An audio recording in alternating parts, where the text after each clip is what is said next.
Okay, the next poet we have coming up, she is a poet, an artist. She has a book out, Truly Into Poetry. Make sure you guys take a look. And she's going to come up and do a couple pieces. Miss Tiffany Taylor.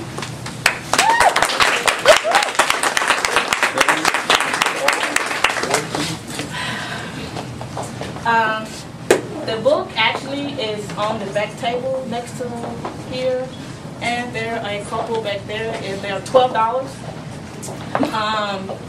It's available on, I have a couple in my trunk, you know, got a whole box of them, a lot of people here. And cash, and checks. If you don't have cash and check, I'll be at Best Buy tomorrow. Just come on by the store and bring cash to there. It's also available on Amazon.com. You get it there, and it's also available on the Kindle. So Best Buy sells the Kindle, come by and get one, go on by the book. So I'm gonna read, try to read 3 pieces, 2.5 pieces. Try to keep it. So the first piece I'm gonna read it's called Backstabber. And pretty much everybody have those friends you grew up with, or you know for a long time, and they do something to deceive you, or they do something that you want to get back at them, but you can't.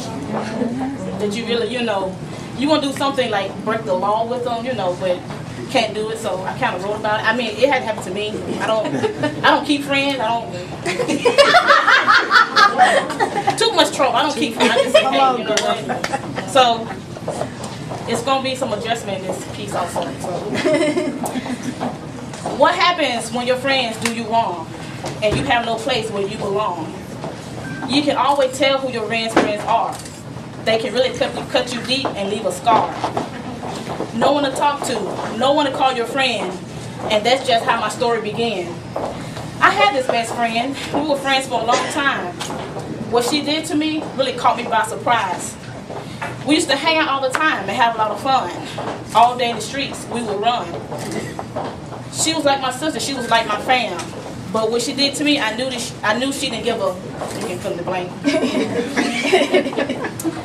But I even trusted her with my life. When she did it to me, I knew she wasn't thinking twice. You knew Marcus and I had dated for some time, and you knew we would do anything for each other at the drop of a dime. We even lived together and talking about making it official. But I realized those dreams were only superficial. But you were the one who put us together. I never thought you'd become the regretter. If you wanted him for yourself, why don't you set us up? But now you're trying to get him back? Now that's really You knew I would be out of town on a business trip, because if I found out, I would flip. But I knew the two of you was together for a fact, because both of you were acting real funny when I got back. I knew you were planning something all along. I had butterflies in my stomach. I knew something was wrong.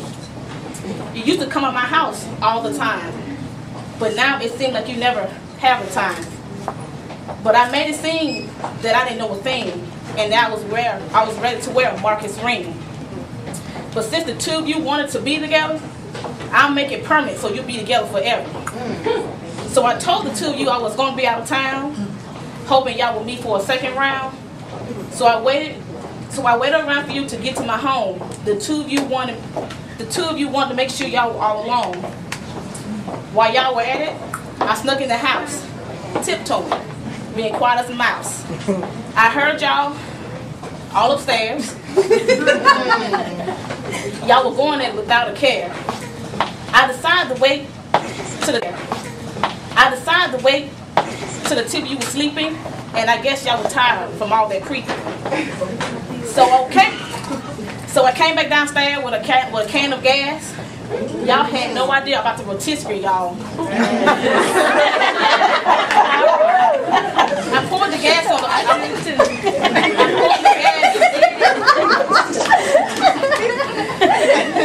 I poured the gas, all the two of you in the bed. If y'all knew the deal, y'all would have fled. I woke the two of you before I struck the match, so y'all could see what y'all about to catch. There was nothing you could do. There was nothing to be said. I only heard y'all scream as I tossed the match on the bed.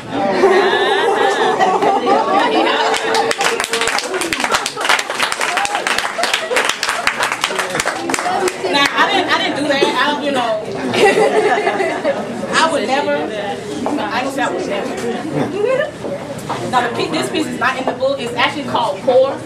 I guess a lot of y'all in here, if y'all were like me, when I grew up poor. You know, you didn't have the best shoes, you didn't have the best clothes going to school, you had to work what you had, you know. So it is pretty much poor. I don't know about you, but I grew up poor. I didn't have a car, so I had to walk to the store. Well, my mom rode my bike while I sat on the back, just because we live on the other side of the railroad tracks. Didn't have a lot of food to eat, so you ate what your mom fixed. But when you got good food, you ate till you got sick. Or sometimes you didn't have any food to eat, or had a sandwich with sugar instead of meat. Sometimes in the winter, you didn't have any to eat. You have any heat. You had to stay warm by the stove and put socks on your feet. When your lights were cut off by Alabama Power, you still knew how to entertain yourself for hours. You never wore name brand shoes. You always wore the pie crust, and you wore them till they started talking. That was a must. And when you didn't have a coat to wear to school, or wore cut-off shorts just to stay cool, didn't have a phone, always had to use the neighbors. Got sick and tired of asking them for favors. Didn't have your own bed, always had to share. Sometimes the pain, the stress of being poor was unable to bear. But no matter how poor you were, you learned how to survive, to keep your head above water and stay alive. Thank you.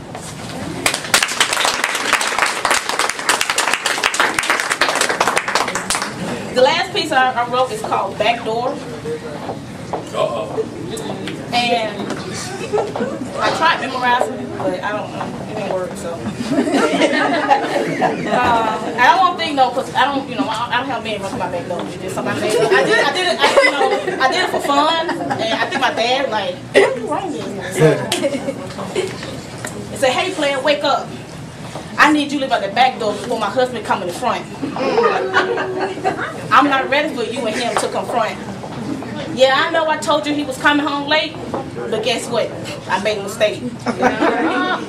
Yes, my leg is still shaking from all the love making, but if you don't leave now, it's a whooping you're gonna be taking. Now grab all your clothes and your rolls too, because my husband don't wear boxes with Scooby-Doo. No, you can't play the PS3 before you leave. And don't forget to grab your car keys. Yes, I know it's wrong for me kicking you out, but it's a whole lot better than my husband's fist being in your mouth. I'm not playing both of y'all, so shut up and don't make a sound. I just like having both of y'all around. But I will never leave him to come to you, because he's the one to pay all the bills when they are due. Thank you.